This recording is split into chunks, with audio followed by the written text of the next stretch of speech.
This gives a chance for PIX to come in. You good? I'll return the favor. So Diane, thank you as always, for joining and for the extraordinary work you do. So today is the day. Tonight work begins in earnest, I think, weather permitting, at 9 p.m.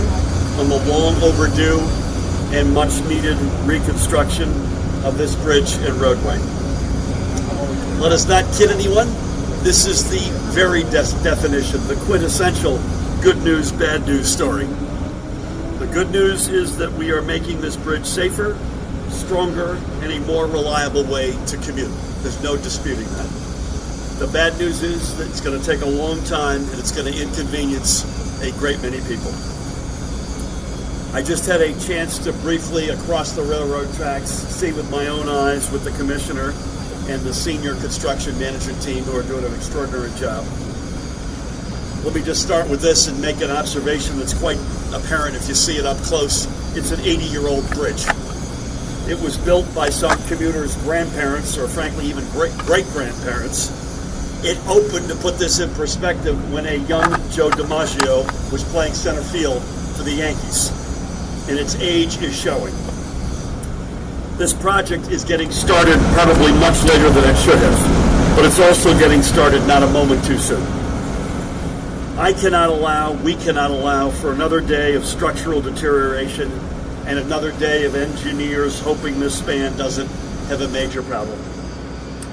The Commissioner and DOT have been upfront and out front with the public about what this project entails and what commuters should expect through radio ads, proactive outreach to mayors and local officials, social media, and public events. When I say local officials and mayors, I want to give each of the four mayors, Mayor Ganelli, Mayor Turner, Mayor Stack, and Mayor Sacco, a shout out to them and their teams and their level of cooperation. As you all know, 495 spans 4 communities.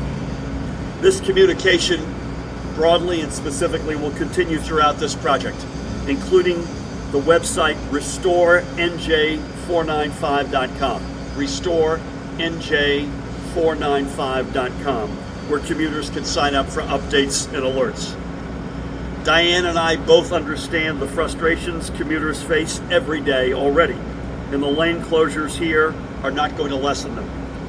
There's the old saying, it's always darkest before the dawn. If you're a New Jersey commuter, it may seem like we've been stuck at that moment, but I can tell you, at last, the dawn will come, and it will come through projects like this. We are going to get our infrastructure back to where it should be and where it can support and sustain our economy and our people. Modern, safe, and reliable infrastructure is central to the vision that I have for a stronger New Jersey. And we cannot ignore the critical need to repair, and in cases like this, not just repair, but rebuild vital transportation infrastructure. This bridge was not unsafe to drive on, but at a certain point you're playing with time. But it is in desperate need of repair. It's been a decade since the disastrous collapse of the I-35 bridge in Minneapolis. Look at the tragedy in Genoa, Italy, just this week. If we haven't learned anything from these experiences, or I should say, if we haven't learned anything from these experiences, if we haven't learned that we need to invest in our infrastructure, then shame on us. Traffic along this stretch has never been easy. For the next 2.5 years, it's going to be worse. There's no doubt about that. Anyone looking for a quick shortcut is going to be left disappointed. I'll reiterate what the Commissioner urged a couple of days ago. Let's all take a deep breath and we'll get through this together. The simple fact is we're dealing with a transportation infrastructure network that has been neglected for too long. Long-known problems, fiscal and otherwise, were patched over with a series of temporary fixes. We now have long-term solutions in place. The Transportation Trust Fund at last has sustainable and reliable funding in place so we can undertake these necessary projects. So I join the Commissioner and I ask everyone to take a deep breath when traveling through this area. If we work together, we can lessen our communal commuting headache, and we'll get through the next 30 months. We will do our part. We will make sure construction moves swiftly and safely. We have an extraordinary team on this. We will communicate problems and workarounds. We will coordinate with local governments, as I mentioned, and public safety agencies. Now here's what folks can do who are listening in and watching. Some ideas: carpool, or use mass transit wherever and whenever possible to put fewer vehicles on the roads. Consider the ferry services as part of that. The XBL exclusive bus lanes will be maintained throughout this project. If you live in Hudson County specifically, the Hudson Bergen light rail may be an additional option. If you are going to drive, please be sure to pay attention to changes in traffic patterns, and there will be changes depending on the nature and the moment in time of the project. Also consider, obvious point, but consider using alternatives to the Lincoln Tunnel, including the Holland, George Washington Bridge, or coming through Staten Island via the Gulfs. And please follow directions of local police. And I referred to this earlier, the website. Please sign up so that you can get automatic alerts and updates. Again, it's restorenj495.com. restorenj495.com.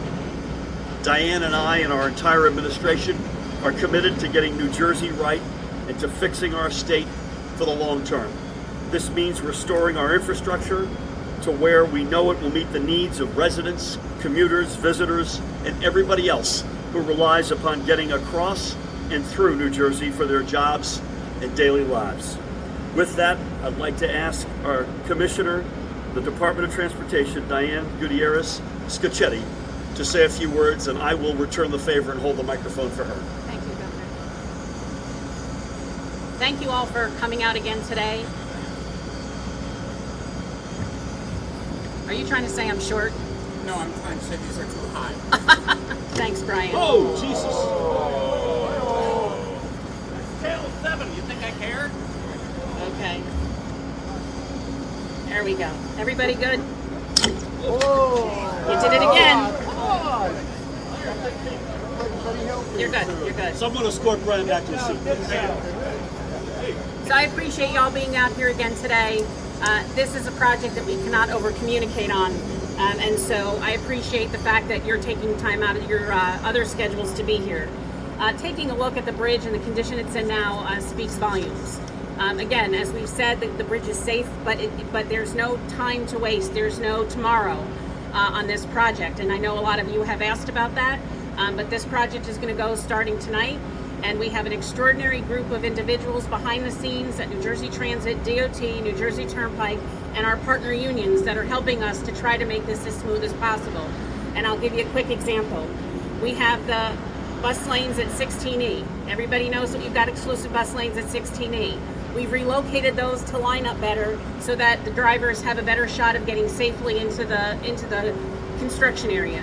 That wasn't something we thought of. Those were our partners at ATU that thought of that and brought it up through the leadership to Mike Cocoyne and his team. And with the Turnpike, we were able to make that change. 60,000 commuters use the exclusive bus lane every day. That is why it's remaining open. We have to make sure that we allow our commuters to have as normal a trip as possible. Having said that, and I'll say it again, and the governor just went through it, if you can find an alternate means to get into the city, please do. You know, I make a joke all the time. I said, if you need to get into the city, could it wait 2.5 years? No. But at the end of the day, if you choose to use this route, then you've made a choice to, at some point in time, probably sit in some congestion. Please be patient. The other most important thing is work zone safety. You're going to have people working out there every day.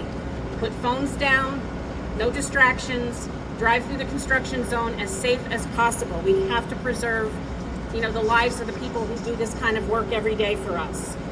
You've gotten a lot of words on the alternate routes. They're available on our website. You can go there and take a look at them. Hudson Bergen Light Rail to the Path to New York Waterway, all great options. Please keep them in mind. We have, as you know, a team in place right here behind me in this Emergency Operations Center that's going to be monitoring traffic every day. We will make changes as changes are necessitated, working very closely with the 4 cities most affected: New Jersey State Police, the DOT Traffic Incident Management Group, have worked very closely with them to make certain that we're all in sync on what's happening. So all I can ask and all I can say is please continue to get this message out for us. It benefits everyone. If you want to know where your 23 cents a gallon is going, just look behind us. It's working for you every day, not only here but throughout the state. If you all have been on the road, you'll see the amount of repaving being done and the work being finished. So that's my message. Same message as we had on Tuesday. Just please be mindful that this is a critical project to the most congested area in the state of New Jersey. It's going to be real hot out there today. We also shout out to all of our workers to make sure they remain cool, drink plenty of fluids, because we're going to keep working so long as it's not raining. Well said. Two quick things before we take a couple of questions. Diane mentioned the Amalgamated Transit Union. Its leader, Ray Greaves, is with us. Ray, I want to give you a shout out. And like so much in this state, we rise and fall on the backs and arm in arm with our brothers and sisters in organized labor. And Ray and his folks have been extraordinarily important. Secondly, I've got a meeting in New York after this. I'm going to take you up on one of your alternatives. I'm going to go back. I was on the train this morning. I'm going to go back to Secaucus and get on NJ Transit and take them to the city. As much of relief we can bring to what's behind us, the better. Let's take a few questions, is that all right? Sure. Please. Brian. The Pulaski, under the previous administration, the Pulaski Skyway renovation was advertised as a 2-year project. It took 4 years and maybe 4 months, 3-4 months. What's to say we're not going to run into the same problem here, and instead of 2.5 years, it becomes 4.5 years? You know, Brian, I cannot make any guarantees to you, and you know that. But what I would say, when you look at the Pulaski Skyway project, we had a lot of issues with the contractor. It was a big project, and maybe it was a little bit more than they could handle. I wasn't here, so I can't pass judgment. What I would say to you now is we have IDW on this contract, a very reputable contractor. We have very strong penalties in place for late pickups on lane closings, as well as contract delays. So if I know contractors the way I do, they don't really like paying me money or losing money to the department. So they're going to be laser focused, and they know the critical nature of this project. And I think their New Jersey experience, where they're working, the penalties involved is the incentive they need to make sure they come in on time. And we will be riding herd on that. But most of our discussion on the other side of the tracks was about timing. We've got an extraordinary team overseeing this. But I mentioned it'll begin tonight at 9 o'clock, depending on Mother Nature. And so we all also have to understand that this project, even if on time, will span 2 winters. Never mind the crazy weather that we've been seeing of late. Please. One of the questions that's been brought up by commuters is why HOV lanes or banning single occupancy vehicles wasn't an option with this, similar to after Hurricane Sandy. Why wasn't that considered? Why did we didn't put HOV on this? HOV or banning single occupancy vehicles. You know, Larry, you know better than I do. This is not an HOV-friendly area, right? We don't have the capacity to take lanes up for HOV. HOV's not been the most popular tool in New Jersey. I believe most of the HOV lanes have disappeared over time because, unfortunately, we're a single-occupancy vehicle state. So we've used HOV. They've not been that successful. They're successful other places. You've got 12 miles and 3+ out by the Verrazano, and that works. This isn't a place for us to try that. Also, with the fact that we're going to be shifting the lane closings, I don't know how well that would work. We will certainly look at anything, and if we think that solves a problem, we can always implement it. But we've never been one, as far as in my history, to ban single occupancy vehicles from a roadway. Anyone else, please? Please. You had said yesterday that you would like to see residency requirement via a bill. Senate residency in favor that these bills instead straight to the first residency requirement committee. We can get those waivers immediately. Yeah, I'm not sure that. Yeah, no, we have in the past, and we haven't always had success with getting those waivers. So what this would do is, instead of asking us to go through this every time we have an out-of-state candidate, the legislation just allows it to happen automatically. So I mean, that process is a little bit of a death by a thousand cuts. Well, this would solve it instantly. It's keeping a very bureaucratic process in place, and we still lose time. So having it just be able to be implemented without having to continue to go to the committee just makes it happen faster. There was a lady back here who had a question. Are there more questions on the bridge? No, I was You're good? the exact time it was starting, but I was just jumping. Okay. Yep. Elise? Work on this 24 hours a day, 7 days a week. I don't believe, I'm looking at Eric, I don't believe it's 7 days a week. I don't think they're working on weekends, correct? The schedule is going to vary, Elise. They could be out here 24 hours a day. It'll depend on the phase and the work they're doing. You will not see a lot of work because, as you know, where the nice gentleman is standing right now, their work is on the underbelly of the bridge, so you may not see them working. That doesn't mean they're not working. They're just not in your view. There are times in the overnight there'll be double lane closings, but that's not going to happen during the day. It just depends on the phase of construction. You've also got very dense residential realities. You go to school, I believe, right over here. So it'll depend on time of the year. For instance, probably a lot more latitude in the summer than during the school year. Anybody else? Yes. Hold on, anybody who has not? Please. How do we stand with the 23 cents that you mentioned? If the gas tax is going to go up? That's a decision that the treasurer based on the Transportation Trust Fund reality, that's their call. They're doing an analysis of it as we speak. My guess is that's a decision that we're going to see sometime in the next number of weeks.